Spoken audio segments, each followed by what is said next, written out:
Hi everyone, good morning, Radhe Radhe. तो सुबह के 4 बज रहे हैं और आज है मकर संक्रांति। कहते हैं आज के दिन ना सुबह जल्दी उठते हैं और पूजा पाठ करते हैं नहा धो करके।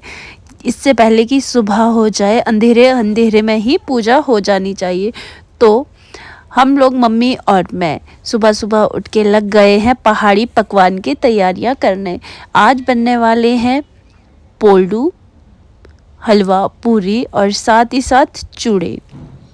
इसके लिए वैसे हमने आटा रात को ही गूंद के रख दिया था। मैंने पूरी के लिए आटा गूंदा था जो बहुत ज़्यादा हार्ड ही रखा था, इसके लिए मम्मी को ये फिर से गूंदना पड़ा। तो ये हमारी पूरी बन रही है आग पर और आग हमने जलाई है बाहर। और कहते हैं ना, भगवान जी को जो प्रसाद बनाते हैं ना वो सिर्फ़ और सिर्फ आग पर ही बनना चाहिए। और हमारी आग वाली जो किचन है ना वो बरसात में थोड़ी उसमें दरारें पड़ गई थी, जिस वजह से वो हमें तोड़नी पड़ी। और साथ ही साथ हमारी न्यू किचन अभी पूरी तरह से रेडी नहीं हुई है, इसीलिए हमने आग बाहर जला के रखी है।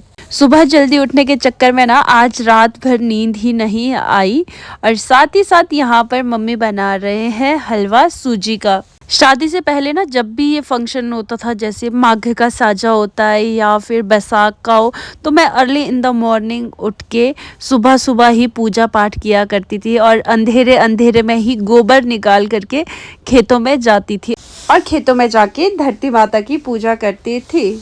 पूरियाँ हलवे बनने के बाद अब मम्मी पोल्डू बनाने लग गई, जिसके लिए हमने बेड़ा भी रात को ही बना के रखा था, क्योंकि सुबह ना लेट हो जाता है यार पूजा। और एक और चीज़ है, पूजा जब करनी होती है ना सुबह, इससे पहले कि पक्षी वगैरह आवाज़ करे उससे पहले ही पूजा हो जानी चाहिए। यहाँ पे पापा भी उठ चुके थे, नहा धो के बिल्कुल पूजा की तैयारी कर रहे थे। और जो ये धूप है ये है लोकल धूप, जिसको बोलते हैं गूगल धूप। इसकी खुशबू बहुत ही अच्छी होती है।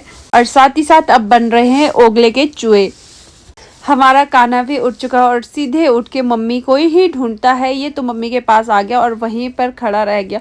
थोड़े हमें चूहे बनाने में ना दिक्कत हो रही थी, कभी लग रहा था कि थिक है आटा, कभी लग रहा था पतला है आटा, पर चलो थोड़े बहुत बन ही गए। पूजा पाठ हो गई और साथ ही साथ हम पोल्डू वगैरह बना के भी फ्री हो गए। मैंने सोचा आग बुझा दूं, पर फिर थोड़ी देर से याद आया यार क्यों ना आग पर चापन डाला जाए। तो यहाँ पे ना आग जलाना इतना टफ हो गया है ना, मेरे से ना आग ही नहीं जलती। मतलब जितनी मर्जी कोशिश करूँ, जब तक मैं माचिस का यूज़ ना करूँ तब तक तो मेरी फूंक से तो आग जलना मुश्किल ही नहीं, नामुमकिन है। पर यहाँ पर मैंने फूंक मारी तो चलो आग जल ही गई। हम लोग ना सभी काम से फ्री हो गए, पर अभी तक राधे और सेठ साहब ना बिल्कुल भी नहीं उठे हैं। तो मतलब मैंने उनको आवाज़ें भी लगाई 2-3 बार कि उठ जाओ, पर दोनों बाप बेटे सोए। मैं गई फिर उनको उठाने के लिए रूम, पर रूम ना उन्होंने ब्लॉक करके रखा था। जब तो राधे अपने पापा के पास सोया था ना, तब तो इतनी तसल्ली से सोता है वो बच्चा, और जब माँ के पास होता है तब तो अर्ली इन द मॉर्निंग उठ के ना इतना डिस्टर्ब करता है।